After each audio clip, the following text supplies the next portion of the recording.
And so where specifically will you be in terms Excuse of me. You're capital next. requirement? Next. Boring bonehead questions are not cool. Next. Thank you. The first question is related to the Model 3 reservations, and I was just wondering if you could give us a gauge as maybe some of the impact that the news has had. Like of the reservations that actually opened and made available to configure, can you let us know like what percentage have actually taken the step to configure? We're going to go to YouTube. Sorry. These questions are so dry. They're killing me. Thank you. Our next question is from Galileo Russell with Hyperchange. Okay. And I'm not an expert in battery pack technology, but it seems that a lot of people are speculating that the specs for the semi-truck, even I believe the CEO of Daimler said it breaks the laws of physics. So I'm wondering, is this just a linear... He doesn't know much about physics. I know him. Yeah, so... I'd be happy to engage in a physics discussion with him. I actually studied physics in college. So yeah, my question is that just a linear improvement in your battery technology, or is there some sort of new breakthrough or different platform that the Semi and Roadster are going to be built on? Like even if we didn't improve our battery technology at all, we could achieve a 500-mile range truck. At all, we're going to do better than 500 miles. The problem is like people get too focused on like what's happening in the space of a few weeks or a few months. This is, it's an old maxim of investing. You should not be focused on short-term things. You should be focused on long-term things. And we have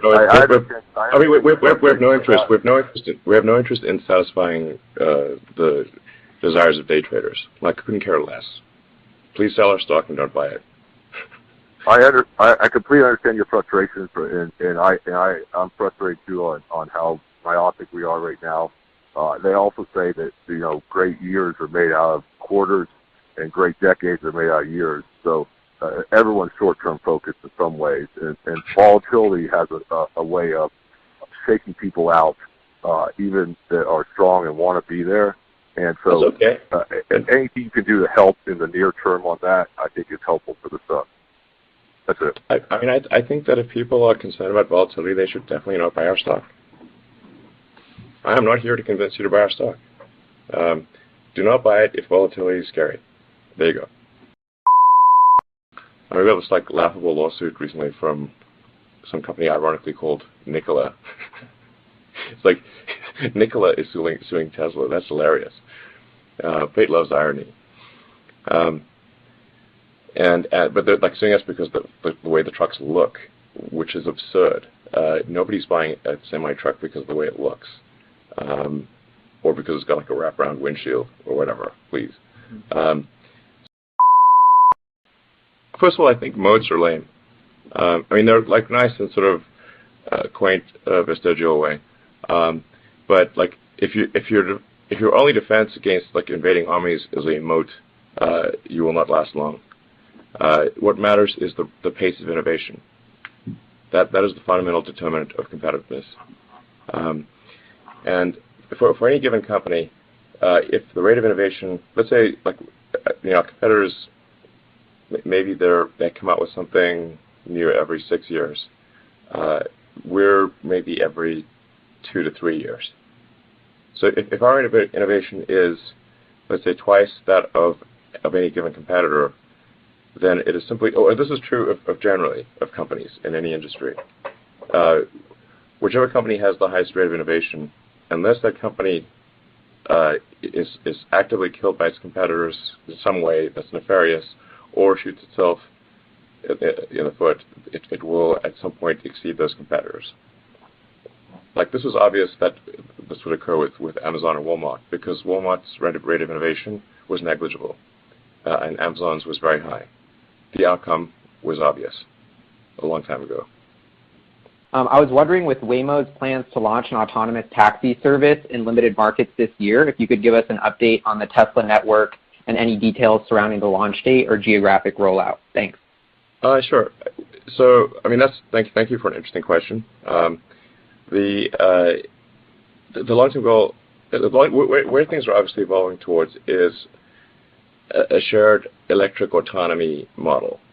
So in order for this to obviously, for the whole sort of system to work, you need all the pieces in place. You need to have full autonomy, level 4 or 5, whatever you want to call it, and obviously a lot of cars on the road, and then build the software infrastructure behind that to enable shared autonomy, so to enable people to share their cars and be able to offer their cars as effectively kind of a robo-Lyft or robo-Uber.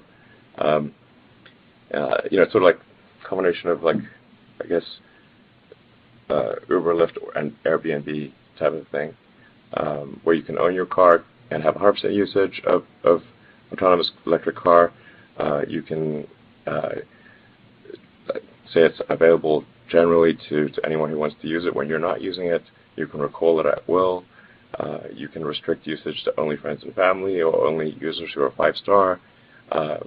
This is like the obvious thing that's going to happen.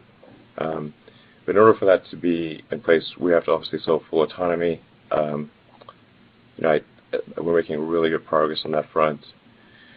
I believe that the current production of the vehicles that we're currently producing are capable of full autonomy, with the only thing that would really be might be needed, or maybe is probably needed, is a computer upgrade to have more processing power for the vision neural net.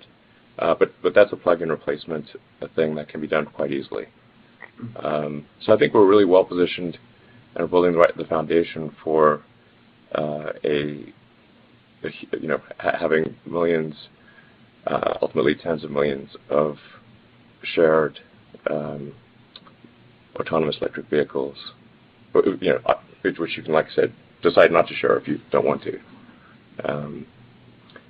And then in places, and specifically on the timing, the timing though, do you have any details about, or when we could even expect to learn more about the timing of this service?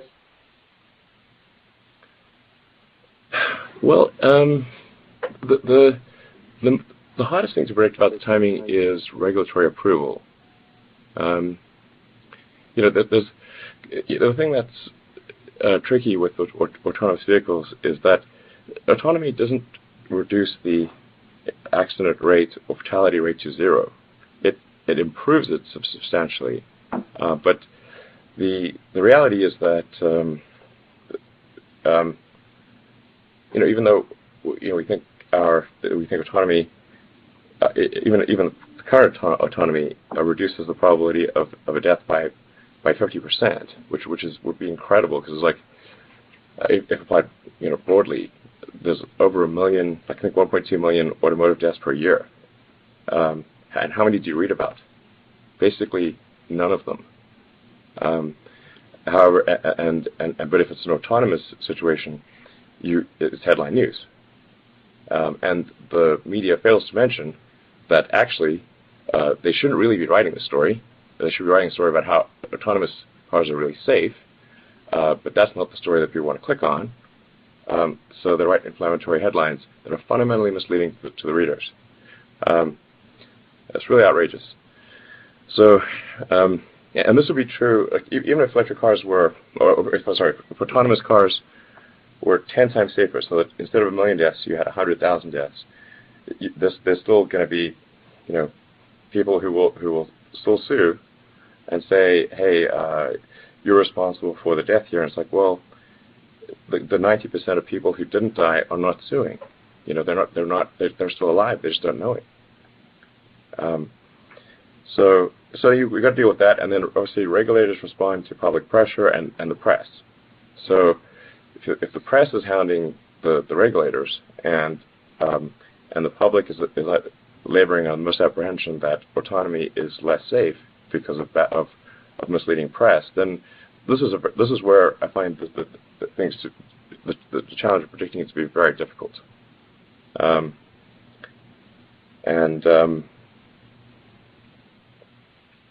yeah, it's really incredibly irresponsible of any journalist with integrity to write an article that would lead people to believe that Tesla autonomy is less safe, because people might actually turn it off and then die. So anyway, I'm really upset by this. Yeah, really interesting answer. Thank you. But I can also say from a technical standpoint, I think we'll probably be ready by the end of next year. Awesome. And then one more quick thing on production capacity and speed of the Fremont line, because this is something you mentioned a lot, it seems. And in the last quarterly conference call, you mentioned the max capacity was 700,000 cars for Fremont, or somewhere around there, and that was S, X, and 3. And so we recently got a report from Reuters saying that Model Y production would start in November 2019 at Fremont. And so I'm just kind of curious, with the Semi and the Model Y launching next year, like, where are you actually planning on assembling these vehicles? The Reuters report is based on nothing. Like, I don't know where that came from. We will not be starting production of the Model Y at the end of next year. I would say it's probably closer to 24 months from now. So 2020 is a more likely prospect for Model Y. Early 2020. And the production location for Model Y has not been decided.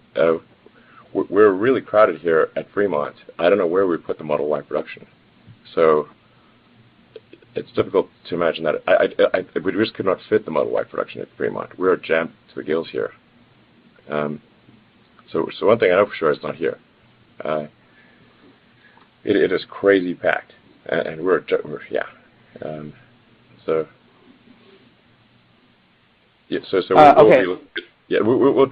figure out what the optimal location is for Model Y production, but it's not here.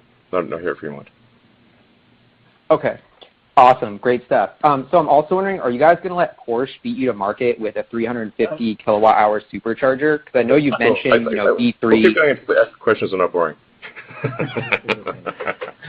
Yeah, I can keep going. So yeah, it's cool. Yeah, so the 350 kilowatt, the 350 kilowatt charger from Porsche, they mentioned they're rolling that out.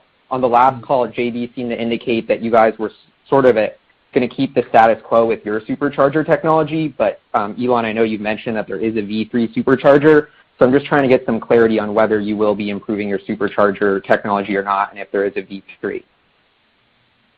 Oh, we're definitely going to be improving our supercharger technology. The thing about a 350 kilowatt charger is it doesn't actually make a ton of sense unless you've got a monster battery pack or have a crazy high C rate, in which case your energy density is going to be poor.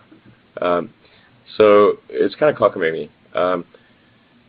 We think maybe 200 on a per car. Also, I don't know if they meant 350 kilowatts for a single car.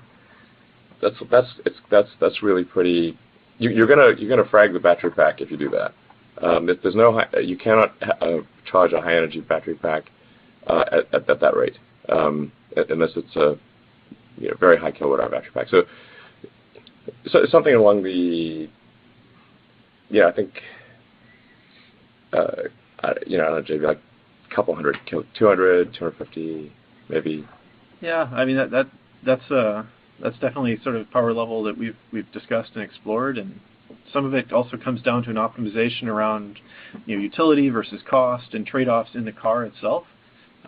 You kind of hinted at that, Elon, but there is a trade-off fundamentally between charge speed and essentially range or cost of battery. Yeah. And we look at that pretty carefully. We understand the trade-off, and we could design cells in a pack that could charge at faster than 300, 400 kilowatts, but it's not a very useful trade-off to the customer. Most people don't understand the difference between energy and power, even, really. Yeah. Energy, energy is essentially amounts to range, and then power is kind of like your peak acceleration, basically. The rate at which you consume energy. So, really, it's more important to have.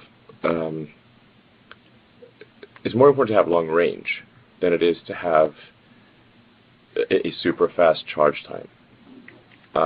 And you can sort of think about this in the devices that you use. Like, would you rather have a cell phone that lasted 2 hours, but it could charge in 5 minutes or 10 minutes, let's say, but it only lasted 2 hours. Or you'd like a cell phone that lasts 2 days, and maybe it takes an hour to charge. Thank you. Our next. Yeah, but